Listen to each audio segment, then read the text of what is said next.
Bermuda triangle নামটা অনেকেই শুনেছে। এই নামটা যেন এক অভিশাপ। আজকে এই বারমুডা ট্রায়াঙ্গেলের কিছু অভিশাপের গল্প আমরা জানব। এক বাস্তব ঘটনা, রিয়েল ইনসিডেন্ট। আটলান্টিক মহাসাগরের এক ভয়ঙ্কর অঞ্চল এই বারমুডা ট্রায়াঙ্গেল। এই জায়গাটিতে অনেকে বলে ডেভিলস ট্রায়াঙ্গেল। তিনটি জায়গাকে যুক্ত করে এই অঞ্চল, মিয়ামি, বারমুডা, পুয়ের্তো রিকো।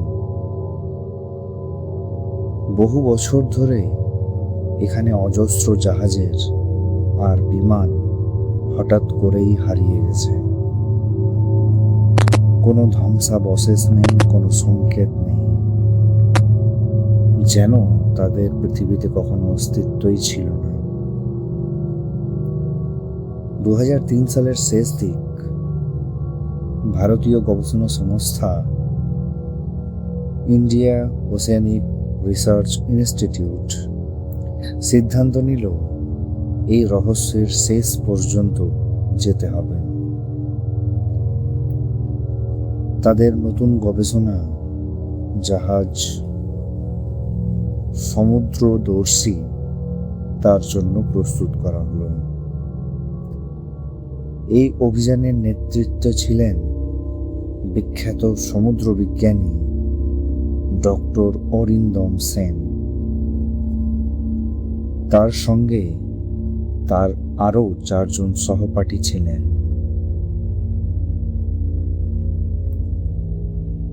যাত্রার আগে ডক্টর সেন বলেছিলেন, আমরা কুসংস্কারে বিশ্বাস করি না, কিন্তু এই জায়গার পেছনে কিছু না কিছু সত্যি আছে। সবাই আত্মবিশ্বাসী ছিল, কিন্তু কেউ জানতো না তারা কি ভয়ঙ্কর কিছুর দিকে এগিয়ে যাচ্ছে। তাদের যাত্রাপথে প্রথম 2 দিন পেরিয়ে যাওয়ার পর তারা সমুদ্রে নেমে দেখল সমুদ্রটা শান্ত, পরিষ্কার আকাশ।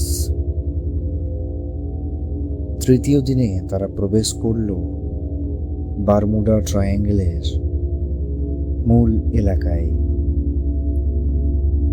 হঠাৎ করেই তাদের 4 জনের মধ্যে থাকা একজন রিয়া চিৎকার করে উঠল, বলল, স্যার, কম্পাস কাজ করছে না। কম্পাসের কাঁটা ঘুরছে স্যার এলোমেলো ভাবে।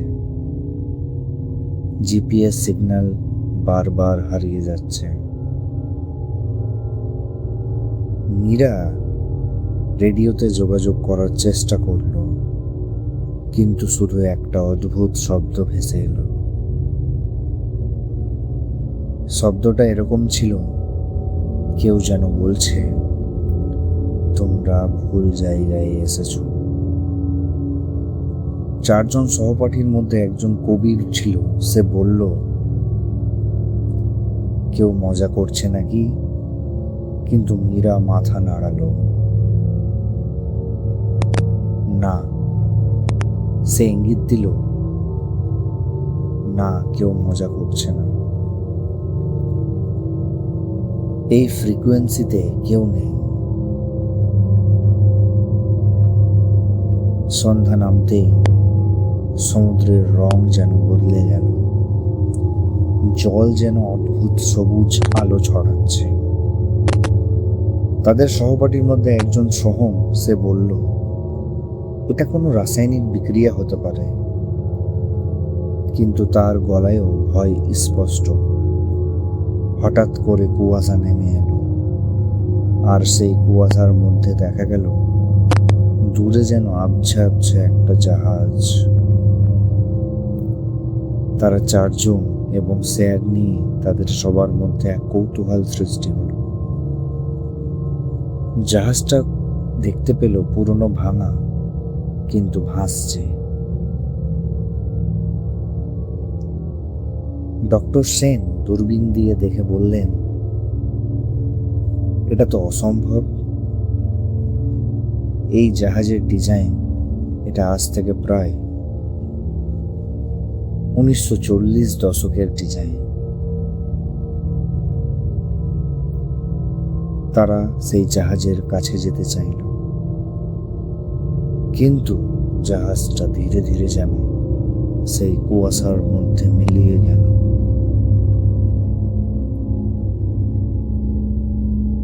ঠিক তখনই রেডিওতে আবার শব্দ, আমাদের বাঁচাও। মীরা কাঁপতে কাঁপতে বলল, এটা মানব কণ্ঠ।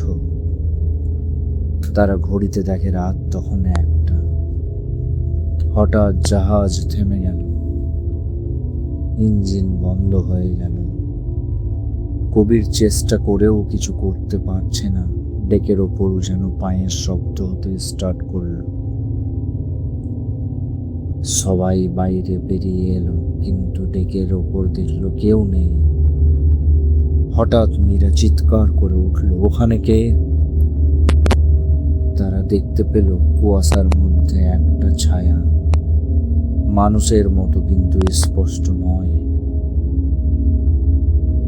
ছায়াটা ধীরে ধীরে কাছে আসছে। সে উত্তাল সমুদ্রের মাঝে তারা জাহাজে। রিয়া কাঁপতে কাঁপতে বলল, এটা মানুষ না। হঠাৎ সেই ছায়া একদম সামনে এসে দাঁড়ালো, আর তারপর ছায়াটা যেন মিলিয়ে গেল। কিন্তু তারপরেই সোহম মাটিতে পড়ে গেল, অজ্ঞান হয়ে গেল। পরদিন সকালে তারা সিদ্ধান্ত নিল ফিরে যাবে, কিন্তু জাহাজ যেন নিজ থেকেই অন্যদিকে বয়ে চলেছে, সেই সমুদ্রের উত্তাল ঢেউয়ে। মীরা শেষবারের মতো রেডিওতে SOS পাঠালো। এইবার পরিষ্কার শব্দ এলো, তাদেরকে যেন কেউ বলছে। সমুদ্রের আশেপাশে থেকে তাদের কাছে আওয়াজ আসছে। তাদের কানে আওয়াজ এসে পৌঁছালো, তোমরা আর ফিরতে পারবে না। ডক্টর সেন ডায়েরিতে লিখলেন, এখানে কিছু আছে যা আমাদের বোঝার বাইরে। হঠাৎ করে আকাশ কালো হয়ে গেল, এক বিশাল ঘূর্ণিঝড় তৈরি হলো, কিন্তু আশ্চর্য কোনো শব্দ নেই সেই ঝড়ে। জাহাজটাকে যেন টেনে নিয়ে যাচ্ছে অদৃশ্য কোন শক্তি। সবাই জাহাজের মধ্যে চিৎকার করছে, কিন্তু সেই মানুষহীন সমুদ্রের মাঝে তাদের আওয়াজ শুনতে কেউ পাচ্ছে না।